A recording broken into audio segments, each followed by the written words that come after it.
The movie opens with Cole, your average timid teenager who would rather face a zombie apocalypse than a simple needle. His vaccination scene plays out like a dramatic hostage negotiation. Deep breaths, sweaty palms, the whole 9 yards.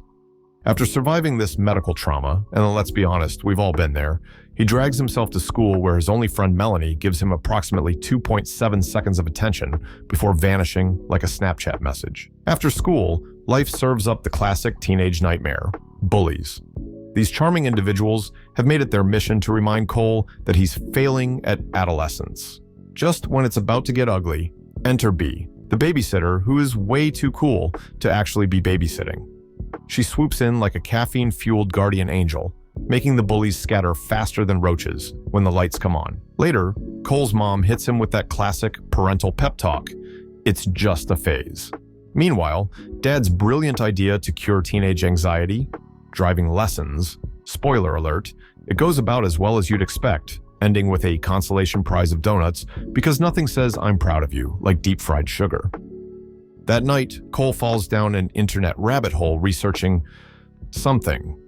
We've all been there. One minute you're looking up homework help, next thing you know it's 3 a.m. and you're reading about the mating habits of Peruvian tree frogs.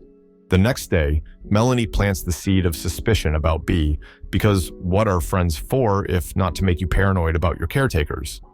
Cole brushes it off, until he spots B with some random dude. Suspicious? Maybe. Awkward? Definitely.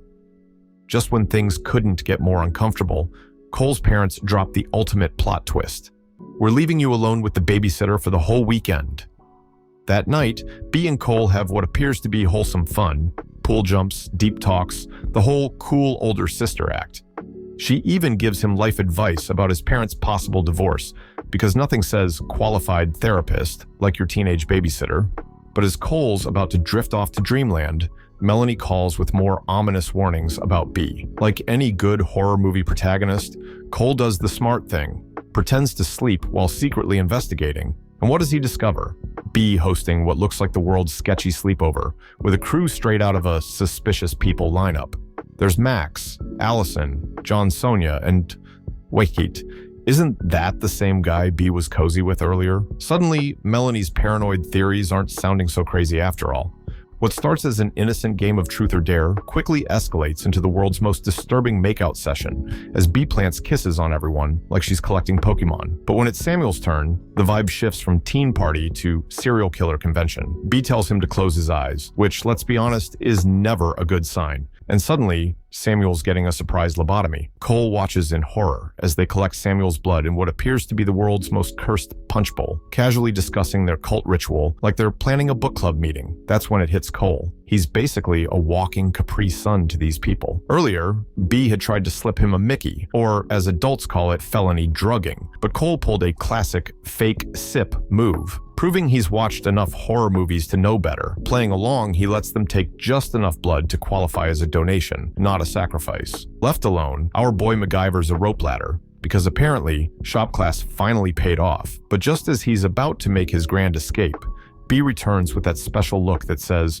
"I know you're up to something." Between the blood loss and sheer panic, Cole does the reasonable thing. He faints like a Victorian maiden. He wakes up to the world's worst intervention, tied to a chair, while B demands to know why he didn't drink her special sleepy time juice. As she monologues, Cole works on his rope-cutting skills, completely missing the mirror that's about to ruin his whole plan. When caught, he pulls the "I thought this was a science project" excuse, which might be the worst cover story since "the dog ate my homework." Just when Ona almost buys it, because apparently cult members aren't the brightest, the police arrive like the world's worst timed pizza delivery. Max immediately channels his inner gladiator, turning a random pole into a weapon, because nothing says "we're the good guys" like impaling cops. The officer gets off a lucky shot before dying, sending the group into panic mode. Meanwhile, Max grabs the police radio and delivers the performance of his life, convincing dispatch everything's fine with Oscar-worthy calm. Who knew cult members made such great customer service reps? Allison survives, barely, and Cole seizes his chance to bolt like a kid who just heard the ice cream truck. One pursuer takes an unexpected skydiving lesson without a parachute, while Max gives chase like a budget Terminator. Cole pulls off some parkour moves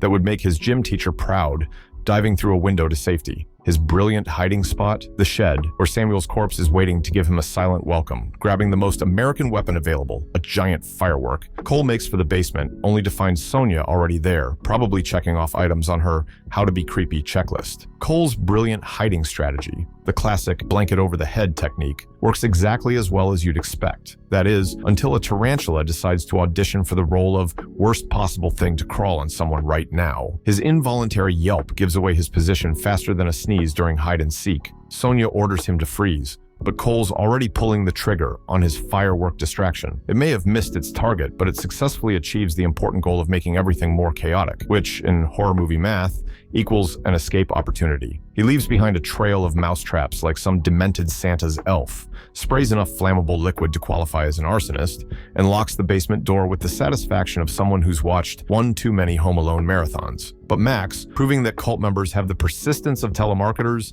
immediately resumes the chase. Cole pulls a last-second trick that would make Wile E. Coyote proud, buying himself just enough time for a neighborhood brat to make an appearance. The kid's drive-by item throwing and complete dismissal of Cole's pleas for help is both hilariously unhelpful and painfully accurate to teenage life. The chase culminates in a treehouse showdown where Max learns the hard way that wooden structures have weight limits, physics finally being on Cole's side for once. At Melanie's house, we get the classic horror movie moment where the friend has heard gunshots, but somehow didn't think to call the police. B's arrival triggers an impromptu performance of Distract the Murderous Babysitter starring Melanie, while Cole has an epiphany that he's basically in a twisted after-school special about standing up to your caregivers. Returning home, Cole experiences that special horror of seeing your house suspiciously clean after a night of chaos, the domestic equivalent of finding your dog sitting innocently next to a destroyed couch. Allison's sudden appearance leads to an accidental injury that would be hilarious if it weren't so tragic, and B swoops in to finish the job with all the drama of a soap opera villain. Her sudden interest in an ancient book comes with promises to leave Cole alone, delivered with the sincerity of a used car salesman. Cole, having officially reached his limit of weirdness for one evening, goes full action hero, threatening to turn the book into kindling unless he gets some straight answers. When B tries the old "let's start fresh" routine, Cole responds with the teen equivalent of "I've had enough of this nonsense," and literally burns his problems away. His grand finale?